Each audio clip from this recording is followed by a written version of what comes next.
E hoje eu quero ler com vocês Gênesis capítulo 9, versículo 20 até o versículo 29, tá bom? Gênesis capítulo 9, versículo 20 até o versículo 29. Diz assim: Noé, que era agricultor, foi o primeiro a plantar uma vinha.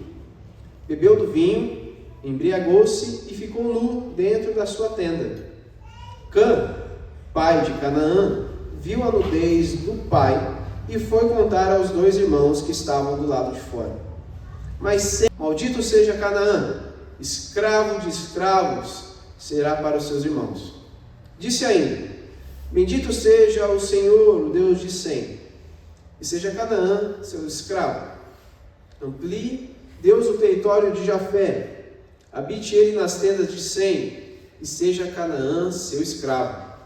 Depois do dilúvio, Noé viveu 350 anos. Viveu ao todo 950 anos e morreu. Nós odiamos sermos expostos. Nós detestamos essa possibilidade. Nós não gostamos de imaginar que as pessoas saibam coisas de nós, das quais a gente não queria que elas soubessem. E tais coisas nos assustam. Por vezes nós queremos esconder coisas pequenas, como por exemplo, as pessoas não verem como é o formato dos nossos dedos, ou o tamanho da nossa barriga, ou porque nós não temos tanto cabelo. Eu sei, essas coisas são banais, mas nós às vezes tentamos esconder essas coisas das pessoas. Mas por outros motivos, seja lá quais forem, nós também tentamos esconder as coisas maiores sobre nós mesmos. Nós tentamos esconder muito para além de como é o formato do nosso pé ou o volume da nossa barriga. Nós tentamos esconder o segredo do que há de pior em nós. Nós tentamos esconder nossas impurezas, nossas mentiras, os nossos pensamentos mais escuros e asquerosos. A gente tenta esconder o nosso lado sombrio, porque afinal de contas, será que a gente vai ser amado se as pessoas verem quem nós somos ou o que nós pensamos? E eu acho que vocês devem ter visto o que aconteceu nessa semana. Bombou nas redes sociais, nas mídias, um casal, ou melhor, um caso, na verdade, onde duas pessoas estavam se abraçando no show do Coldplay, e aí a câmera lá do beijo correu para eles, e quando chegou neles, eles se esconderam, porque afinal de contas, eles tinham segredos que não eram para serem revelados. E aquilo foi assustador. É assustador a gente ver como o adultério é capaz de destruir não só uma família, mas também a vida, a reputação daqueles que estão envolvidos num ato como esse. Então, imagine vocês se a gente vivesse em um mundo onde há tantas câmeras nos olhando. Um Big Brother sem ser um programa de chamar a atenção da gente. Tal como você já deve ter assistido também um filme chamado Show de Truman. Poucos filmes do Jim Carrey que ele não faz palhaçada, E lá a vida dele é um filme. Todo mundo vê a hora que ele vai trabalhar, o que ele está fazendo dentro da casa dele e coisas do tipo. E a gente não gostaria que o mundo fosse assim. Nós não gostaríamos que câmeras de show ou uma câmera da vida ficasse olhando para nós o tempo todo. Eu imagino que você não gostaria que as pessoas tivessem uma câmera o tempo todo focada em você 24 horas por dia. Isso não é legal, não é mesmo? Isso nos assusta um pouco. Nós odiamos ser expostos, mas se a gente for bem franco, nós não nos importamos em ver exposto o erro do outro. A gente não liga muito. Na verdade, em sua esmagadora maioria das vezes, a gente até sente prazer em ver o próximo sendo exposto, sendo ridicularizado. Nós fazemos meme, nós nos divertimos à beça. A exposição entra na história que a gente leu e ela, de alguma forma, ela também esmaga a reputação daquele que está envolvido na história, no caso Noé. A exposição geralmente nos envergonha, Ela apresenta às pessoas fatos sobre nós que nós não gostaríamos que elas soubessem. Fatos que nós preferiríamos que ninguém descobrisse. Mas todos nós temos esses monstros que nós tentamos colocar dentro do armário para que ninguém possa ver. Todos nós temos defeitos abomináveis que a gente gostaria que ninguém no mundo soubesse. Talvez nem mesmo o seu cônjuge, nem mesmo a pessoa mais querida e mais próxima de você. Nós tentamos, insistimos em esconder essas coisas. E nós temos essa narrativa que nos mostra, meus irmãos, como que a vida ela é frágil, mesmo das pessoas mais incríveis que a gente possa imaginar. Nós temos essa narrativa que mostra que quando a verdade é exposta, nós nos frustramos, nós nos sentimos frágeis, fracos. Infelizmente, essa narrativa, ou felizmente, essa narrativa ela é lacônica. Ela não é cheia de detalhes. A gente não sabe ao certo o que realmente aconteceu. Nós não sabemos com os seus pormenores o que de fato Noé fez naquela tenda, ao ponto de ficar nu e todos, ou melhor, o seu filho mais jovem, de alguma forma vê-lo daquela forma. Nós não sabemos o que realmente aconteceu naquele dia. Muitos ponderam o que aconteceu naquele dia. Alguns pensam que essa exposição da nudez possa ter sido um abuso do filho para com seu pai, ou um abuso terrível do seu filho para com sua mãe. Mas o fato é que não parece ser isso que acontece. O que nos indica de fato é que houve uma ridicularização, uma humilhação, um desdém do seu filho para com seu pai. Embora possa ser que essas possibilidades venham ter sido o acontecimento aqui, o que a gente pode ver certamente é que é um pecado que acontece em duas instâncias nesse episódio. E esses são os grandes problemas que acontecem aqui. O primeiro, que a gente às vezes não leva em consideração, é que Noé ficou bêbado. Ele ficou bêbado. E a gente vê, não sei o que acontece com a gente. Às vezes a gente quer amaciar o que acontece com Noé aqui. Noé ficou bêbado na tenda dele, ele nem sabia que o vinho ia fazer isso com ele, então ele ficou bêbado sem querer, dentro da tenda, não é nada demais. Mas o texto não fala isso pra gente, não teve nada demais, ele ficou bêbado sem querer, o texto não nos indica isso. E o texto também não diz que ficar bêbado mesmo em sua tenda não tem problema algum. Aliás, nas escrituras, toda vez que a gente vê embriaguez, ela é um ato pecaminoso. Então nós temos aqui um problema de um grande homem, um homem que a gente vê nas escrituras, que lá no capítulo 6, fala que era justo, um homem íntegro, um homem que de alguma forma foi agraciado por Deus.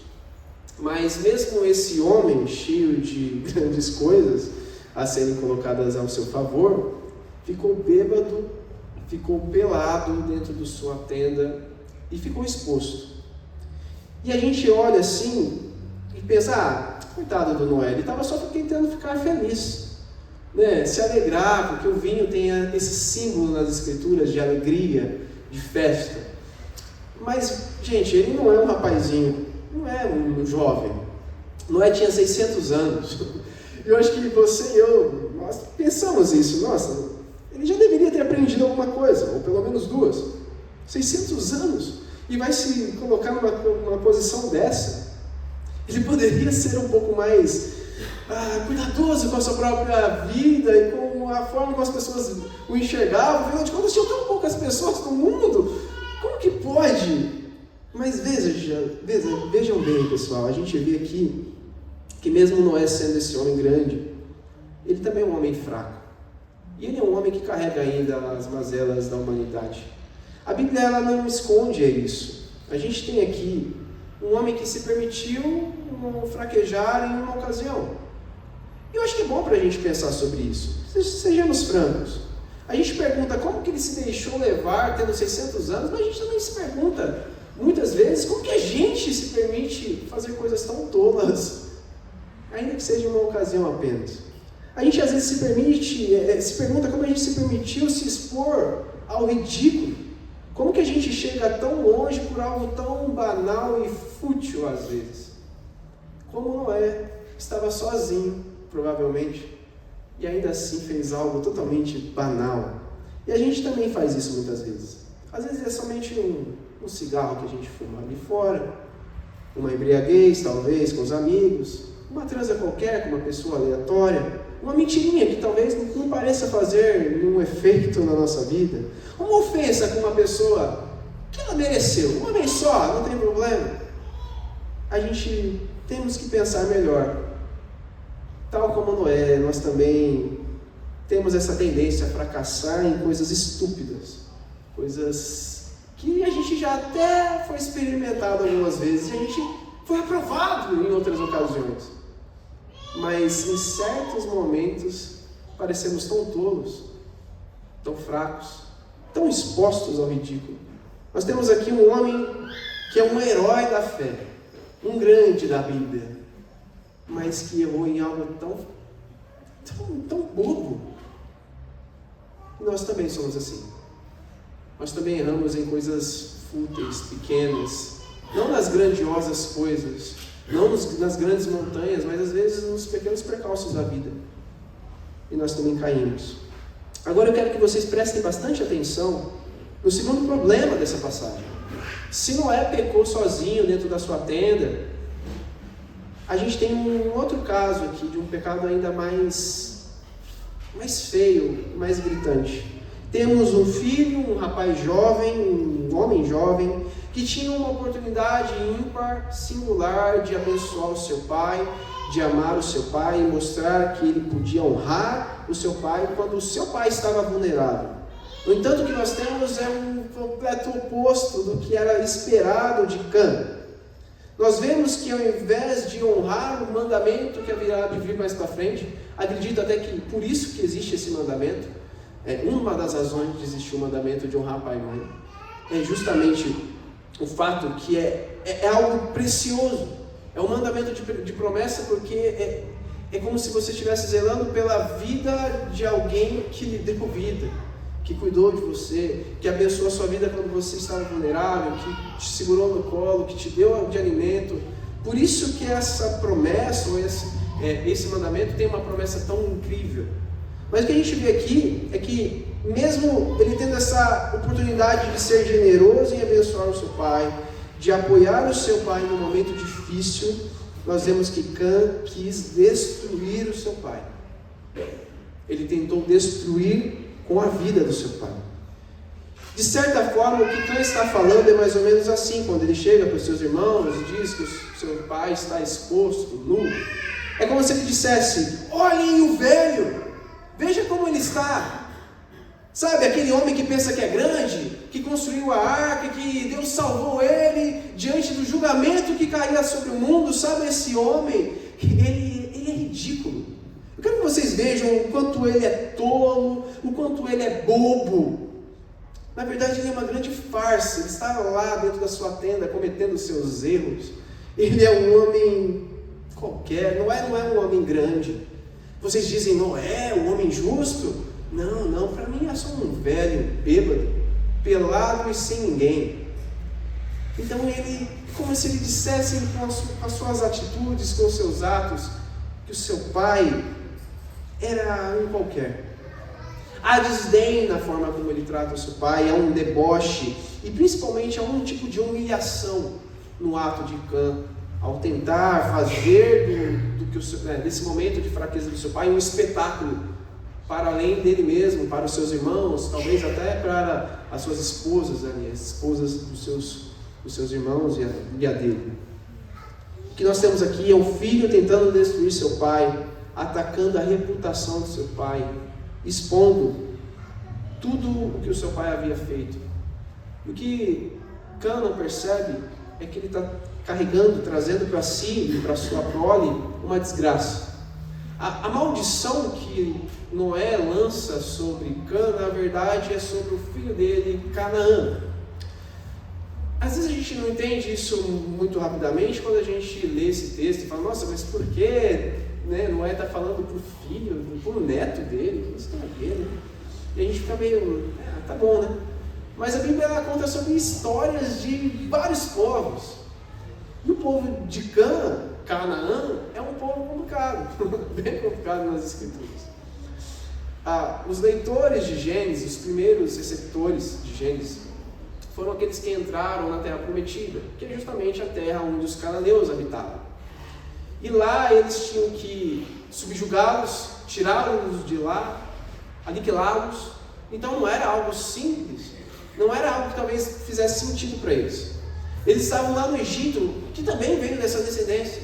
Eles foram para a Babilônia depois disso, que também faz parte dessa descendência.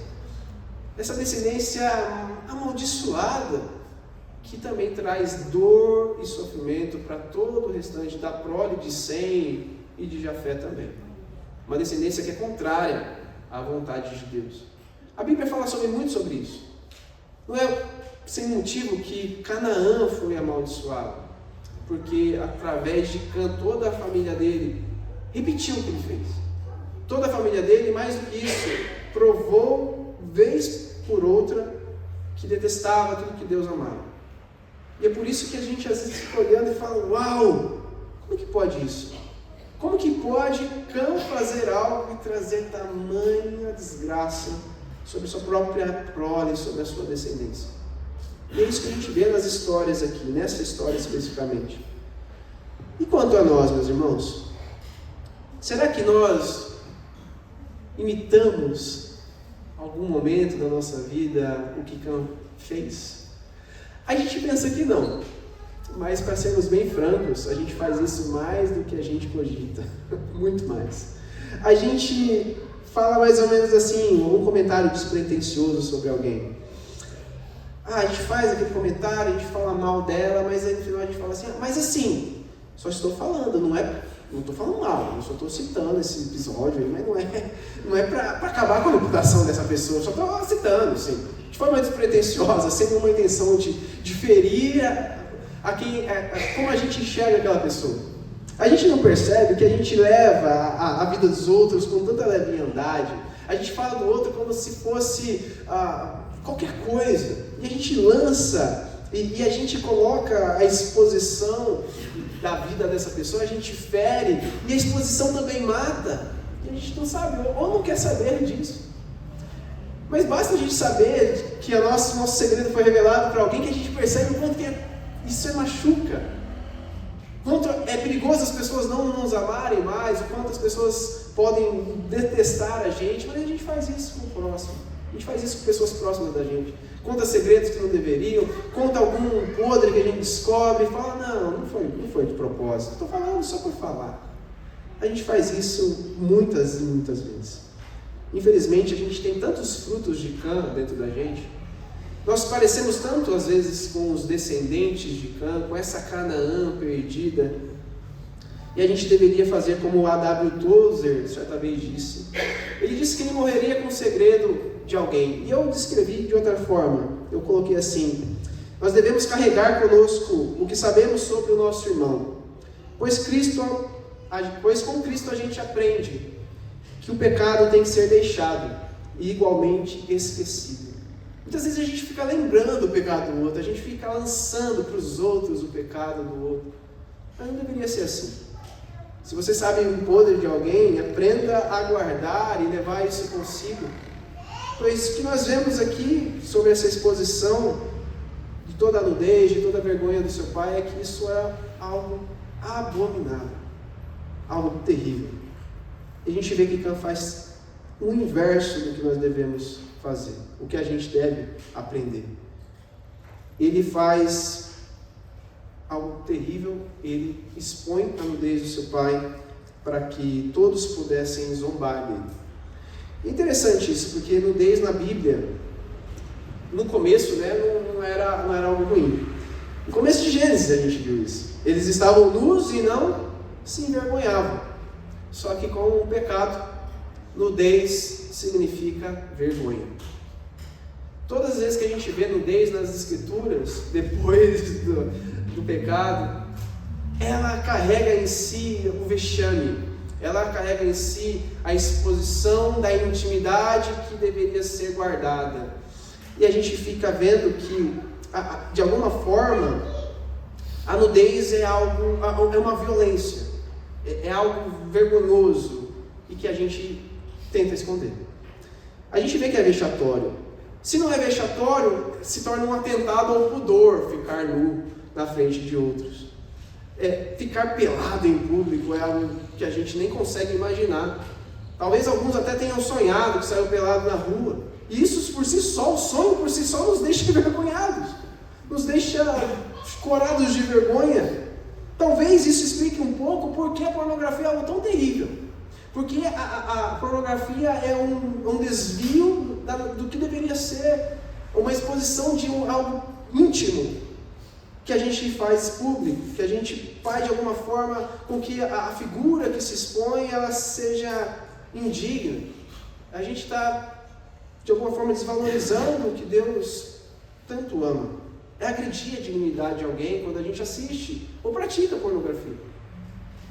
E no sentido espiritual é o que a gente também às vezes faz, expondo os erros dos outros, fazendo disso um marketing e achando graça, rindo ou ficando de alguma forma encantado com a exposição do próximo. Nós devemos aprender o quanto antes, meus irmãos, que essa forma é terrível de viver. Nós precisamos ser cobertos. Nós precisamos ter toda a nossa vergonha coberta. E o que a gente vê aqui nessa história é que os irmãos de Cã, os filhos mais velhos de Noé, eles fizeram isso. Eu não sei o quão difícil foi aquilo. Porque o pai dele estava lá tirado, com a vergonha exposta, desacordado, e eles ali tentando, andando de marcha ré, sem olhar sequer para a vergonha do pai, cobrem ele. E quando o seu pai descobre, ele fica indignado com o irmão mais novo.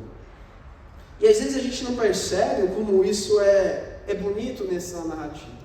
E o quanto isso lança a luz para o que nós precisamos aprender com Cristo Jesus, que nós vemos em Cristo Jesus. A gente não passa pela nossa cabeça que às vezes as coisas que a gente faz continuam nos perseguindo. É como se alguma coisa que a gente cometeu na vida ainda de alguma forma fosse lembrada em algum momento. Quando eu era mais jovem, estava lá na faculdade, eu aprontei muito. Aí você pensa 10 anos depois e lembra. Você lembra talvez até o que você fez no jardim da infância, puxando o cabelo da amiguinha, jogando chiclete no cabelo do amigo e coisas do tipo. Essas coisas precisam ser cobertas e esquecidas. Precisam ser de alguma forma perdoadas. Todas as coisas estúpidas que fizemos quando mais jovens ou quando mais velhos, todas as coisas impensadas, irracionais, todos os momentos de crueldade e de maldade humana que nós cometemos uns com os outros precisam de alguma forma ser cobertas. Toda a nossa vergonha, toda a exposição da nossa maldade precisa de alguma forma ser encontrada alguma solução para isso. E a solução aqui que Deus fez para Noé foram os seus filhos, a bênção dos seus filhos. E Deus faz muitas vezes isso na Bíblia. Deus, ele cobre o seu povo, tanto no Antigo Testamento, como também no Novo Testamento. No Antigo Testamento a gente viu isso em Adão, inclusive. Adão e Eva estavam nus, envergonhados, tentando se cobrir com as suas folhas. Suas folhas eram pouco assim, pequenos demais para cobrir toda a sua vergonha. E Deus então, Ele mesmo providencia roupas. Nós vemos isso também em Davi, ali tentando de alguma forma encobrir os seus pecados através da mentira. Ele que assassinou um amigo, adulterou com a esposa desse amigo, depois quis passar por um bom moço, casando-se com ela. Mas ele precisava de um outro tipo de cobertura. Ele precisava primeiro entender que ele estava exposto diante de Deus. E só foi quando ele percebeu isso que de fato ele teve todos os seus pecados cobertos pelo perdão de Deus. De igual modo, nós vemos Pedro fazendo isso. Pedro nega Jesus 3 vezes, de forma escancarada. E a vergonha é tão grande que ele tenta se esconder e tenta voltar às suas práticas. Ele precisou ouvir do próprio Cristo que estava tudo certo e que ele deveria sim cuidar do que Deus havia dado para ele, o que Jesus havia comissionado ele de apacentar as suas ovelhas. Pecados cobertos. Nós precisamos ter nossos pecados cobertos. Nós precisamos ter nossos pecados perdoados. Nós precisamos também de um vinho diferente do de Noé. Mateus capítulo 26, versículo 29.